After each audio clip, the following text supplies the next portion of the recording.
Hi dear students, we are discussing different functions of management, and today the function coordination is the area that we are discussing. Coordination is the process of integrating interdepartmental activities as unified action. അതായത് വിവിധ ഡിപ്പാർട്ട്മെൻറ്റുകളുടെ പ്രവർത്തനങ്ങളെ integrate ചെയ്യുന്ന ഏകോപിപ്പിക്കുന്ന പ്രോസസ്സാണ് coordination. It is the process of integrating interdepartmental activities as unified action towards the fulfilment of predetermined goals of the organisation. കോർഡിനേഷൻ്റെ aim എന്ന് പറയുന്നത് organisational goals achieve ചെയ്യുക എന്നുള്ളതാണ്.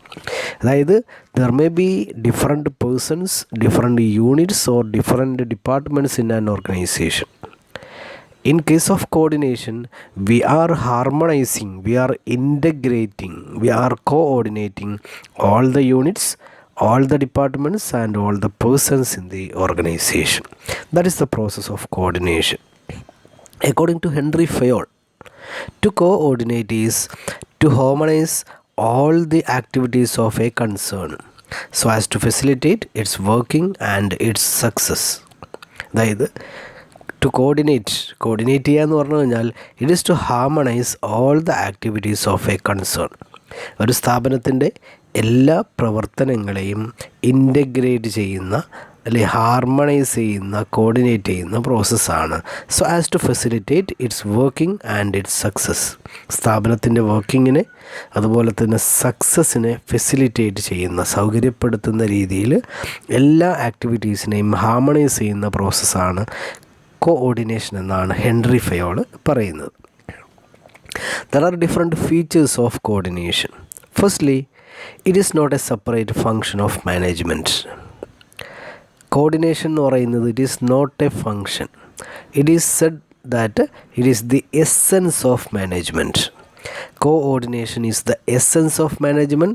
It is not a function എന്നാണ് experts പറയുന്നത്. അതായത് മറ്റു function പോലെ കോർഡിനേഷൻ ഒരു ഫങ്ഷൻ അല്ല, it is the essence of management and it is necessary at all levels of management. Coordination is required at top level, middle level and lower level. It is required at all levels of management. Then next, it is a continuous process and dynamic process. Coordination എന്ന് പറയുന്നത് എല്ലാ സമയത്തും ആവശ്യമുള്ളതാണ് and it is a dynamic process. Then next, group efforts are more relevant than individual efforts. കോർഡിനേഷൻ്റെ പ്രത്യേകത, we are coordinating different persons in a group. So we are giving more importance to group efforts rather than individual efforts. വ്യക്തികളുടെ എഫേർട്സിനേക്കാൾ കൂടുതൽ ഗ്രൂപ്പിൻ്റെ എഫേർട്സിനാണ് പ്രാധാന്യം നൽകുന്നത്. Then unity of action is the heart of coordination. കോർഡിനേഷൻ്റെ മർമ്മം എന്ന് പറയുന്നത്, heart എന്ന് പറയുന്നത് it is unity of action അല്ലേ. യൂണിറ്റി ഓഫ് ആക്ഷനാണ്, എല്ലാവരും തമ്മിലുള്ള ഒരു പ്രവൃത്തിയിലുള്ള ഐക്യമാണ് heart of coordination. And it is a system concept. വിനോ കോർഡിനേഷൻ എന്ന് പറഞ്ഞു കഴിഞ്ഞാൽ ഒരു ഓർഗനൈസേഷൻ്റെ വിവിധ യൂണിറ്റുകൾ തമ്മിലുള്ള കോർഡിനേഷനാണ് അല്ലേ. In case of A system, ഒരു സിസ്റ്റം കൺസെപ്റ്റ് എന്ന് പറഞ്ഞു കഴിഞ്ഞാൽ A system will have different sub systems, sub elements and there should be coordination between all the elements of A system. ഇപ്പോൾ ഒരു ഓർഗനൈസേഷനും ഒരു സിസ്റ്റം തന്നെയാണ്. There are a lot of units just like departments, divisions etcetera. ഈ യൂണിറ്റുകളും ഡിപ്പാർട്ട്മെൻറ്റുകളും തമ്മിലുള്ള ഏകോപനം, coordination ഉണ്ടെങ്കിൽ മാത്രമേ ഓർഗനൈസേഷൻ വർക്ക് ചെയ്യുള്ളൂ. So organisation coordination is just like A unification of coordination of different systems in an organisation. Then types of coordination.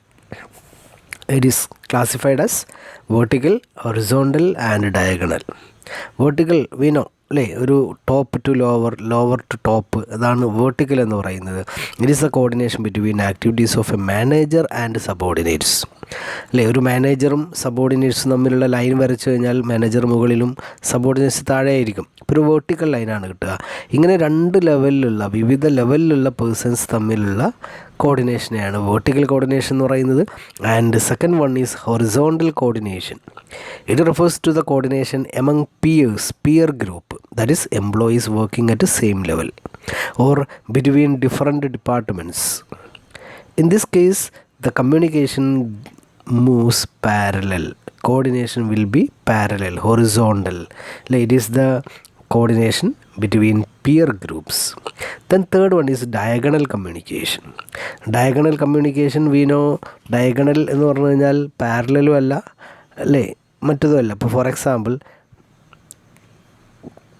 Diagonal line നമ്മൾ വരക്കുകയാണെങ്കിൽ എങ്ങനെ വരക്കുക? ഒരു ഡിഫറൻറ്റ് ഡിപ്പാർട്ട്മെൻറ്റുകളെയും ഡിഫറൻറ്റ് എന്താ പറയുക, ഈ പേഴ്സൺസിനെയൊക്കെ കമ്പൈൻ ചെയ്തുകൊണ്ട് നമ്മൾ ഒരു ലൈന് വരക്കുകയാണെങ്കിൽ, in case of diagonal communication the line will be just like this or it will be just like this. In case of vertical coordination, it is just like this. Horizontal coordination, we can draw it in a parallel line, whereas in case of diagonal communication, it moves just like this or just like this. In case of diagonal communication, it is the communication between persons of different levels. ഇത് top ലെവലാണ്, ഇത് lower ലെവലാണ്, അല്ലെങ്കിൽ middle ലെവലാണ്, അല്ലെങ്കിൽ ഇത് മിഡിലാണ്, ഇത് ലോവറാണ്. മറ്റൊരു പ്രത്യേകത, ഇത് നേരെ സ്ട്രെയിറ്റ് ലൈൻ വരുന്നില്ല. അതിൻ്റെ അർത്ഥം this person will be in one department and this person will be in different department. So it is the coordination between persons of different levels and different departments. The next, principles of coordination. There are different principles. First one, personal contact. To make the coordination effective, there should be personal contact between persons. ഒരു വ്യക്തികൾ തമ്മിൽ നല്ല അടുത്ത personal നേരിട്ടുള്ള contact ഉണ്ടെങ്കിലാണ് coordination effective ആവുക. Second, reciprocal relationship. അല്ലേ, ഒരു കോർഡിനേഷൻ ഇഫക്റ്റീവ് ആവണമെങ്കിൽ സുപ്പീരിയർ സബോർഡിനേറ്റ് തമ്മിൽ റെസിപ്രോക്കൽ റിലേഷൻഷിപ്പ് വേണം. സുപ്പീരിയർ സബോർഡിനേറ്റുമായിട്ടും റിലേഷൻഷിപ്പ് വേണം, സബോർഡിനേറ്റ് സുപ്പീരിയറുമായിട്ടും റിലേഷൻഷിപ്പ് വേണം. ദെൻ നെക്സ്റ്റ്, ഡൈനാമിക്കാണ്, അല്ലേ, ഒരു ഫ്ലെക്സിബിളാണ്, ഡൈനാമിക്കാണ് കോർഡിനേഷൻ എന്ന് പറയുന്ന function. Then continuity, it is a continuous process. Then next, self coordination പറയുന്നത് കോർഡിനേഷൻ ഇഫക്റ്റീവ് ആവാൻ ഏറ്റവും നല്ലത് self coordination by the persons or departments is self. മറ്റുള്ളവർ ഇങ്ങോട്ട് വന്ന് കോർഡിനേറ്റ് ചെയ്യുന്നതിന് പകരം സ്വന്തമായി തന്നെ individuals coordinate ചെയ്യപ്പെടുക.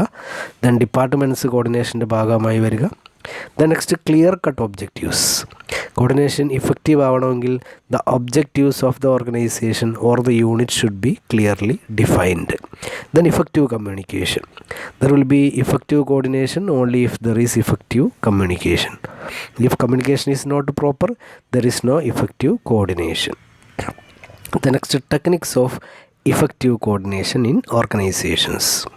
First, direct contact. As we have mentioned, there should be direct contact between persons, departments, etc. Then group meetings. കോർഡിനേഷന് ഏറ്റവും നല്ല ഒരു ഇഫക്റ്റീവ് ടൂൾ എന്ന് പറയുന്നത് ഗ്രൂപ്പിൻ്റെ മീറ്റിംഗ് വിളിക്കുക എന്നുള്ളതാണ്. ഒരു ഗ്രൂപ്പിലുള്ള എല്ലാ ആളുകളെയും കോർഡിനേറ്റ് ചെയ്യാൻ ഗ്രൂപ്പ് മീറ്റിംഗ് വിളിക്കുകയും ഒബ്ജക്റ്റീവ്സ്, ടാർഗറ്റ്സ് ഡിഫൈൻ ചെയ്യുകയും ചെയ്യലാണ്. Then organisation structure. അതായത് നല്ല ഓർഗനൈസേഷൻ സ്ട്രക്ചർ വെൽ ഡിഫൈൻഡ് ആയിരിക്കണം. എങ്കിൽ ആ സ്ട്രക്ചറിലൂടെ കോർഡിനേഷൻ എങ്ങനെയൊക്കെയാണെന്ന് പറയാനും സാധ്യമാക്കാനും സാധിക്കും. Then effective communication should be there. Then there should be committees for making coordination effective. Then there should be staff meetings held for coordination purpose. There should be effective leadership for making the coordination, and there should be informal coordination ഉണ്ടാവുകയാണെങ്കിൽ അത് ഇഫക്റ്റീവായിട്ട് ഈ formal കോർഡിനേഷന് കൂടി സഹായിക്കും എന്നുള്ളതാണ്. So these are regarding the function coordination. Okay, thank you very much.